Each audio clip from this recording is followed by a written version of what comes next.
Hello, everyone, and this is Gudea back. I know it's been a while, but I've just been super busy.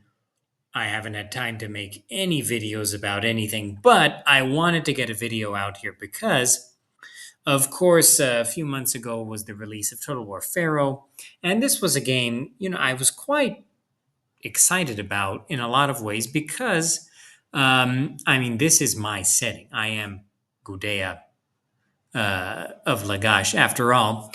And, I love Mesopotamia.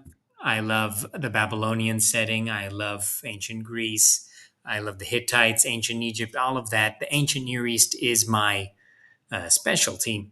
So I was very excited about it. And, I made a review of it, which was kind of lukewarm because uh, there's the gameplay aspects of modern Total War that I don't quite agree with, but aside from that, the game was just far too small in terms of the diversity in culture and units and factions, and having only three distinct cultures was kind of insulting at the beginning of Total War Pharaoh's life.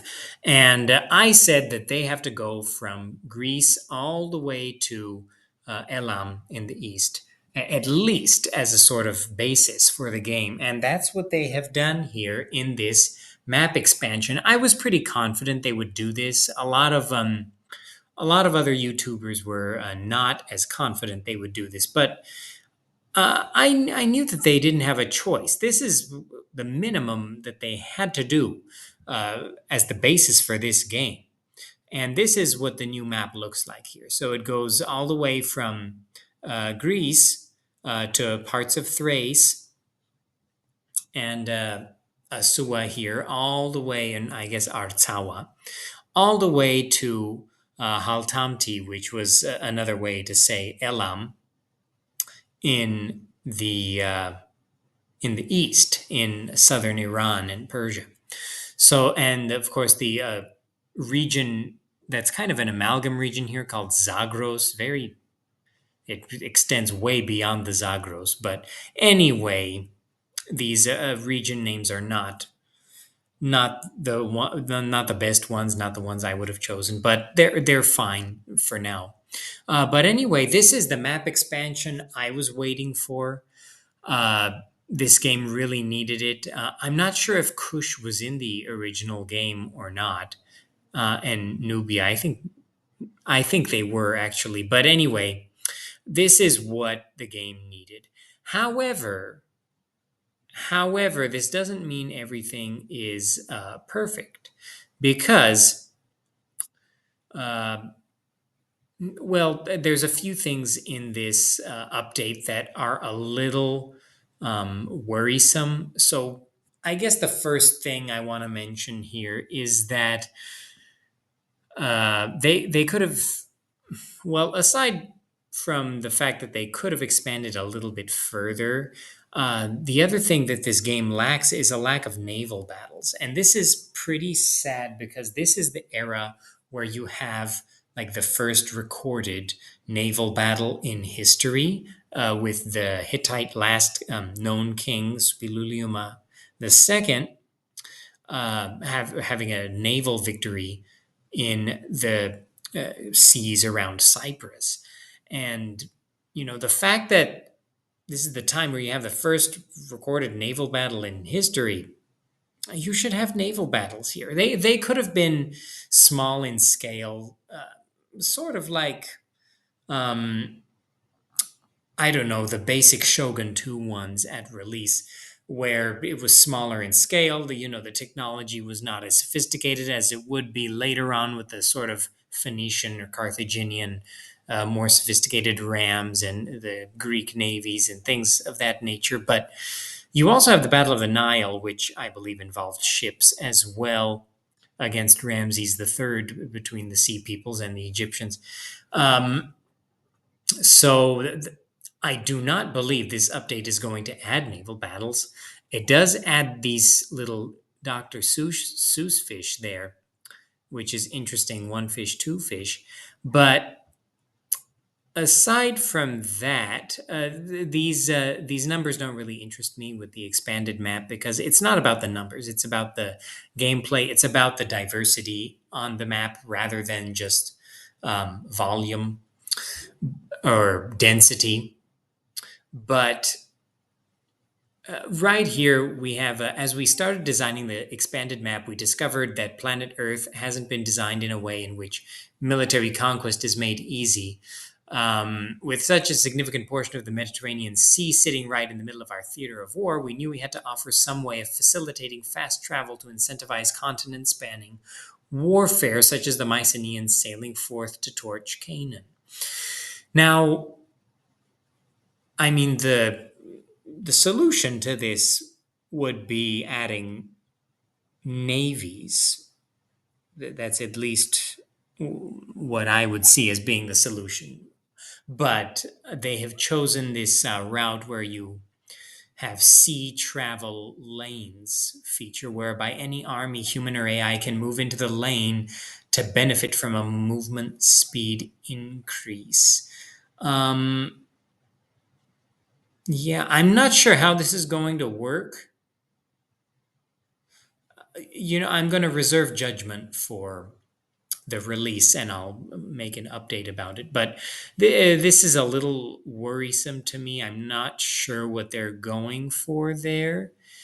But in any case, you also have there are some interesting aspects here because if as you can see on the map and in the write up there, it's not only the sea lanes that are being added to the Mediterranean Sea, they're also being added to the Nile. So the Nile also speeds up armies as well as the Tigris and Euphrates rivers.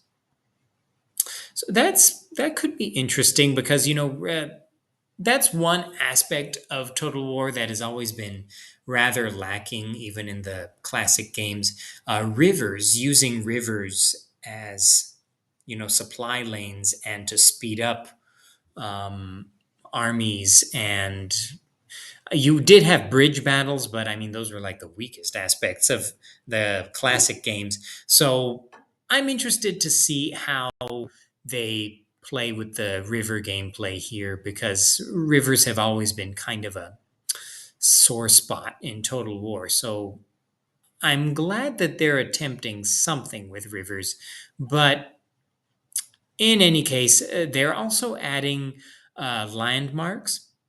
So they have the White Temple of Anu, which, if I'm not mistaken, is at Uruk, and then the Great Ziggurat of Ur.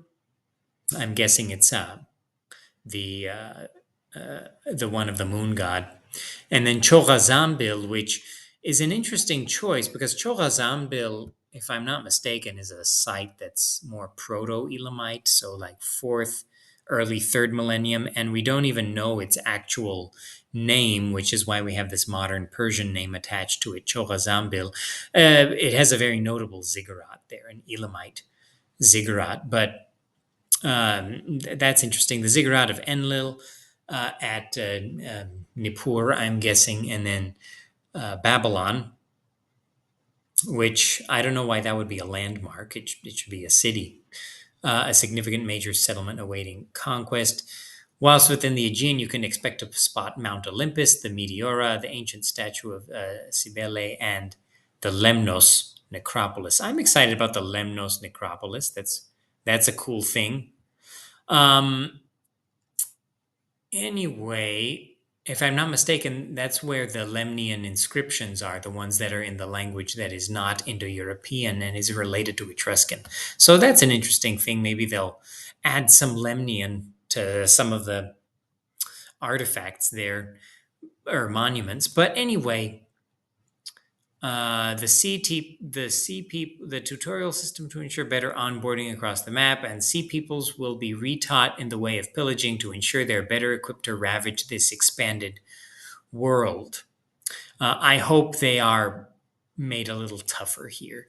But anyway, I am excited for this update. This is the update I was waiting for. I didn't make an update about the playable sea peoples because I mean, whatever. that was whatever. But this is the update that was needed, especially because, you know, who destroyed the Babylonian kingdom, the Middle Babylonian kingdom? That would be the Elamites. So the Elamites had to be there in the east. You couldn't add Mesopotamia without at least most of Elam here, and at least some part of it is there. And then adding the Mycenaeans and parts of Thrace. That was necessary too, as well as Troy. There you can see it sort of drawn on the map there. So yeah, I'm excited. This is what the game should have been on release. I know this is not just a Total War issue. This is a games issue nowadays where what was the other one? Starfield is one that comes to mind. I mean, Starfield, it didn't even have city maps, and that's going to be added in an update. I believe if it hasn't already been added already, I think it's going to be added in the near future. But like a game about space exploration and exploring different planets and cities, and you don't have a city map, um, a lot of developers are just not including elements that need to be there in the base game in order to make these things um, playable on release without giving the player a bad feeling like something is incomplete.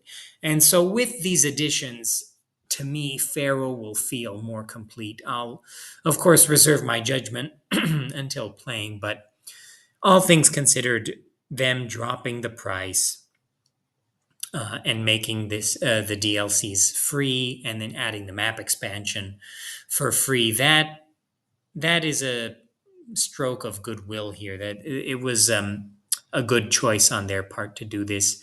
But again, this is what the game should have been at release, and then the expansions should have been very cool era campaigns with very different eras that would have worked something like Shogun 2. So you could have had Rise of Sargon and Naram Sin that would have spanned the Mesopotamian and um, uh, the Cappadocia, Cilicia, that part of the map.